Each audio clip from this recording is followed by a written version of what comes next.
Hello everyone, welcome to my channel. आज के इस टॉपिक पर हम बात करने वाले हैं, जब छोटे बच्चों के दांत निकलने वाले होते हैं तो कैसे पहचानें कि बच्चों के दांत निकलने वाले हैं, किस मंथ से बच्चे के दांत निकलने स्टार्ट होते हैं। सेकंड, क्या क्या लक्षण होते हैं, क्या सिम्टम्स होते हैं जिससे हम पहचान सकें कि बच्चों के जो दांत हैं वो निकलने वाले हैं। और थर्ड, कि हम बच्चों के जब दांत निकल रहे हैं तो हम उस दर्द से अपने बच्चे को कैसे राहत दिलाएं, उसकी जो प्रॉब्लम्स हैं जिसको वो फेस कर रहा है उससे कैसे हम राहत दिलाएं। तो आज हम इन सब चीज़ों के बारे में बात करने वाले हैं। बट उससे पहले अगर आपने चैनल को अभी तक सब्सक्राइब नहीं किया है तो जल्दी से जाके सब्सक्राइब कर लो। आपके एक सब्सक्राइब बटन से मुझे बहुत सपोर्ट मिलेगा। तो चलो स्टार्ट करते हैं। सबसे पहले हम जानते हैं कि बच्चों के जो दांत हैं वो किस मंथ से निकलने स्टार्ट होते हैं। देखो क्या होता है ना, जो यूजुअली बच्चों के जो दांत निकलने का प्रोसेस होता है वो मोस्टली 5th या 6th मंथ से स्टार्ट होता है, जब बच्चों के दांत निकलने लगते हैं। बट नाउ डेज़ आजकल की जनरेशन में क्या हो रहा है ना, आजकल बच्चों के दांत जो है जल्दी निकलने स्टार्ट हो गए हैं। कई बच्चे ऐसे होते हैं जिनके दांत 3 मंथ से ही निकलने स्टार्ट हो जाते हैं।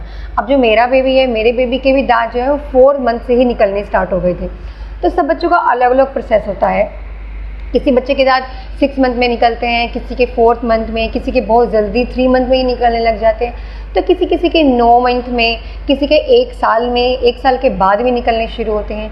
तो टेंशन लेने की कोई बात नहीं है। अगर आपके बच्चे के दांत जल्दी निकल रहे हैं, अर्ली टाइम पे निकल रहे हैं, 3 मंथ्स में निकल रहे हैं, तब भी कोई प्रॉब्लम की बात नहीं है।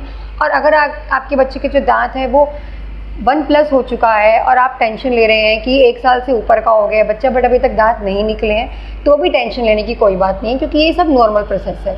सब बच्चों के सिस्टम जो होता है वो अलग अलग होता है। किसी का जल्दी होता है तो किसी का लेट होता है, बट सबका होता ज़रूर है। तो अब हम बात करेंगे कि क्या क्या सिम्टम्स होते हैं जिससे हम पहचान सकें कि जो बच्चे के दांत हैं वो निकलने वाले हैं, क्या लक्षण होते हैं उसके। तो देखो, जब आपके बच्चे के दांत निकलने का जब प्रोसेस स्टार्ट हो जाता है, आप देखेंगे कि बच्चे के जो दांत के जो मसूड़े हैं ना वो फूलने लगे हैं। बच्चे के जो मसूड़े हैं वो फूलने लगे हैं। आप देखेंगे कि फूले से और टाइट सा फील हो रहा है, तो आप समझ जाएंगे कि बच्चे के दांत निकलने लगे हैं। दूसरी चीज़, आप देखेंगे कि आपका जो बच्चा है वो चिड़चिड़ा महसूस कर रहा है, चिड़चिड़ापन लग रहा है, उसे रो रहा है, बिना बात के रोता ही जा रहा है कंटिन्यू। और आप देखेंगे कि कुछ भी खा पी नहीं रहा है। अगर उसने खाना स्टार्ट कर दिया है तो वो कुछ भी खा पी नहीं रहा है। अगर वो सिर्फ मदर फीड पे है तो वो मदर का फीड भी नहीं ले रहा है। वो कुछ भी खा पी रहा है या मदर फीड पे है तो वो वोमिट कर देता है, उल्टी कर देता है, कुछ भी खाते ही तुरंत उल्टी कर देता है। तो ये जो सिम्टम्स होते हैं ना, ये सब उसके टीथिंग प्रोसेस के सिम्टम्स होते हैं जिससे आप पहचान सकते हैं। और क्या होता है ना, कई बार बच्चे लूज़ मोशन हो जाते हैं, बच्चों को loose motion, continue loose motion करने लगते हैं वो। या क्या होता है, कई बार उन्हें फ़ीवर आ जाता है बच्चों को। तो ये जो सारे सिम्टम्स हैं आप पहचान सकते हैं कि आपके जो बेबी के हैं वो दांत निकलने वाले हैं। जब उसके दांत का प्रोसेस स्टार्ट होगा, जब वो दांत निकालेगा, आप ये देखेंगे 2 साल तक उसके दांत का प्रोसेस कंटिन्यू रहेगा। बीच में जब भी वो दांत निकालना स्टार्ट करेगा तब तक आपको ये सब सिम्टम्स जो हैं आपको देखने को मिलेंगे अपने बेबी के अंदर। वो क्या करेगा ना कि कुछ भी उसके आसपास कुछ भी पड़ा होगा वो उसको च्युइंग करने की कोशिश करेगा, उसे चबाने की कोशिश करेगा, क्योंकि उसके जो दांतों में है ना ईचिंग हो रही होगी, खारिश हो रही होगी उसके दांतों में। तो कुछ भी उसके सामने होगा वो सबको चबाएगा। तो आप ये देखेंगे, जब आप देखेंगे ना कि वो कुछ भी ले रहा है, मुँह में चबा रहा है, तो आप समझ जाएंगे कि उसके जो है दांत निकल रहे हैं, उसका दांत का प्रोसेस स्टार्ट हो रहा है। तो ये सब सिम्टम्स होते हैं। फीवर चढ़ जाता है बच्चे को, लूज़ मोशन हो जाते हैं, वॉमिट हो जाती है। तो ये सब अलग अलग टाइम पर देखने को मिलता है। कई बार क्या होता है, ये सारे सिम्टम्स बच्चा जब दांत निकाला तो इकट्ठे एकदम सारे सिम्टम्स धीरे धीरे देखने को मिलते हैं। कई बार क्या होता है कि जब धीरे धीरे जब बच्चा दांत निकालने स्टार्ट कर रहा है, 1 2 3, तो कुछ सिम्टम्स उस टाइम पे देखने को मिलते हैं, कुछ सिम्टम नेक्स्ट दांत में देखने को मिलते हैं। तो ऐसा ये प्रोसेस चलता रहता है, 2 साल तक ये प्रोसेस चलता रहता है।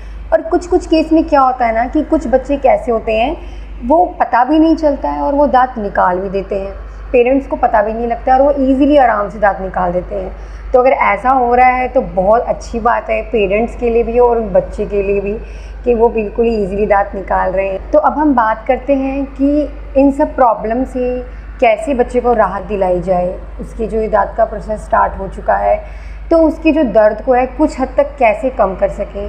तो सबसे पहले हम बात करते हैं, देखो मैंने आप लोगों के साथ एक वीडियो शेयर किया था, जिस वीडियो के अंदर मैंने किलकारिया फोस्फोरिका 6X के बारे में बताया था कि वो मेडिसिन जब भी बच्चों के दांत का प्रोसेस स्टार्ट हो जाता है, वो मेडिसिन अपने बच्चे को ज़रूर देनी है, 2 साल तक आपने ज़रूर देनी है बच्चे को।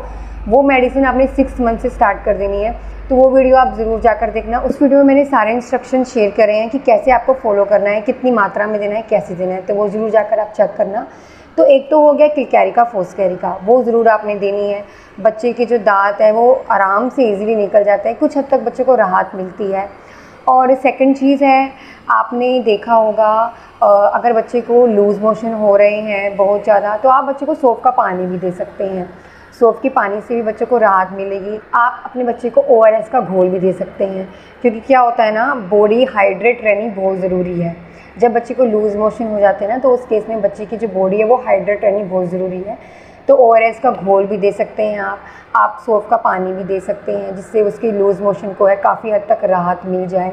और जन्म घुट्टी अगर आपने बच्चे को देनी स्टार्ट करी है बचपन से, तो आप जन्म घुट्टी भी कंटिन्यू रखें उस टाइम पर, क्योंकि जन्म घुट्टी देने से भी ना बच्चों के दांत निकलने के प्रोसेस में बहुत राहत मिलती है। अगर वो कुछ भी च्युइंग कर रहा है, चबा रहा है, तो उसे आप कुछ ऐसी चीज़ दें जो हाइजीनिक हो बिल्कुल ही, उसे चबाने के लिए दें, जिससे वो च्युइंग करेगा तो उसे मतलब रिलैक्स फील होगा, उसकी जो खारिश है वो कुछ हद तक कम होगी। बच्चे के सर की मालिश ज़रूर करें इस टाइम पर, बिल्कुल भी ना भूलें। दिन में 2 बार तो ज़रूर मालिश करें, क्योंकि क्या होता है ना, जब हम बच्चे को दर्द होता है बहुत ज़्यादा, क्योंकि दांत जब निकल रहे होते हैं ना, तो बच्चे को बहुत ज़्यादा दर्द होता है। तो वो जो दर्द है ना, उसका असर सबसे ज़्यादा सिर पर पड़ता है। तो आपको उस टाइम पर मालिश करनी बहुत ज़रूरी है। बच्चे के सिर पर मालिश करेंगे ना, तो बच्चे को बहुत हद तक राहत मिलती है। तो बच्चे को रिलैक्स फील करवाने के लिए हमें ये सब प्रोसेस करना पड़ता है, ताकि जो बच्चे के दांत है वो ईज़िली निकल जाए। क्योंकि इतना छोटा बच्चा होता है, अगर वो इतने दर्द में रहेगा तो उसे दर्द सहन करना बहुत मुश्किल हो जाएगा, और फिर वो कंटिन्यू रोता ही रहेगा। तो आपको ये ध्यान रखना है, मदर्स को ये ध्यान रखना है कि जब भी आप देखेंगे कि उसके दांत आने का प्रोसेस स्टार्ट हो गया है, तो इन सब चीज़ों से उसे राहत दिलाएं, ताकि वो जो दांत है वो आराम से इजीली निकाल सकें। होप सो आपको हेल्प मिली हो मेरे इस इन्फॉर्मेशन से। चैनल पर नए हैं तो सब्सक्राइब करना बिल्कुल मत भूलना।